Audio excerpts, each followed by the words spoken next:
योहानाला झालेले प्रगटीकरण अध्याय 20.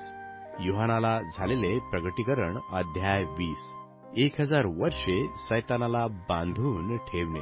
1000 वर्षे सैतानाला बांधून ठेवणे.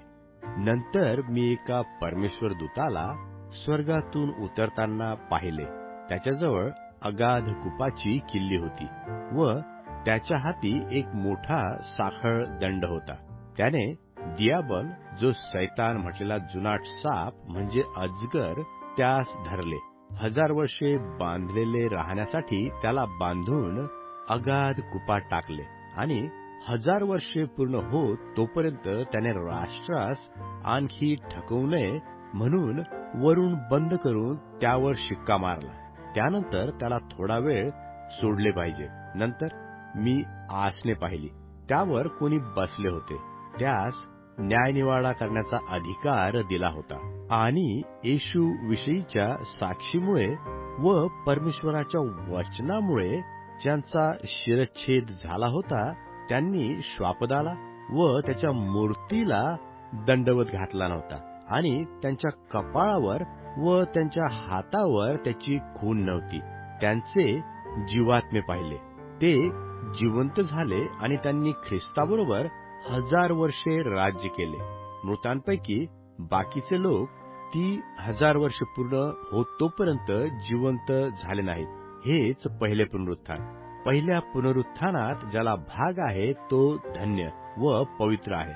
अशा लोकांवर दुसऱ्या मरणाची सत्ता नाही, तर ते परमेश्वराचे व ख्रिस्ताचे याजक होतील आणि त्याचबरोबर 1000 वर्षे राज्य करतील. सैतानाची मुक्तता व शेवटची झटापट.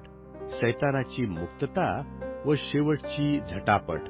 ती 1000 वर्षे संपल्यावर सैतानाला आपल्या कैदेतून सोडण्यात येईल आणि तो पृथ्वीच्या 4 कोपऱ्यातील राष्ट्रे गोग व मागोस यास ठकवावयास, त्यास लढाईसाठी एकत्र करावयास बाहेर येईल. त्यांची संख्या समुद्राच्या वाळू इतकी आहे.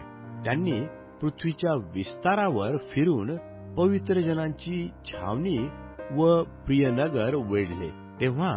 तेव्हा परमेश्वरापासून स्वर्गातून अग्नी उतरला आणि त्याने त्यास खाऊन टाकले. त्यास ठकविणाऱ्या सैतानाला अग्नीच्या व गंधकाच्या सरोवरात टाकण्यात आले. त्यात ते श्वापद व तो खोटा संदेष्टा आहेत. तेथे त्यास रात्रंदिवस युगानयुगपर्यंत पीडा भोगावी लागेल. सर्वसामान्य पुनरुत्थान व शेवटचा न्याय. सर्वसामान्य पुनरुत्थान व शेवटचा न्याय.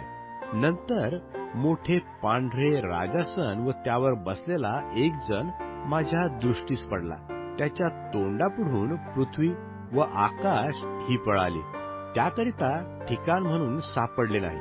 मग मृत झालेल्या लहान थोरांना मी राजासनापुढे उभे राहिलेले पाहिले. त्यावेळी पुस्तके उघडली गेली. तेव्हा दुसरे एक पुस्तक उघडले गेले. ते जीवनाचे होते आणि त्या पुस्तकात जे लिहिले होते त्यावरून मृतांचा न्याय ज्यांच्या त्यांच्या कर्माप्रमाणे ठरविण्यात आला. तेव्हा जे मेलेले लोक समुद्रात होते त्यास समुद्राने दिले.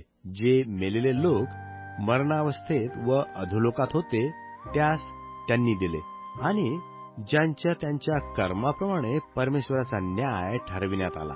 तेव्हा मरण व अधोलोक ही अग्नीच्या सरोवरात टाकली गेली. अग्नीचे सरोवर हे दुसरे मरण आहे. ज्या कोणाचे नाव जीवनाच्या पुस्तकात लिहिलेले सापडले नाही तो अग्नीच्या सरोवरात टाकला गेला.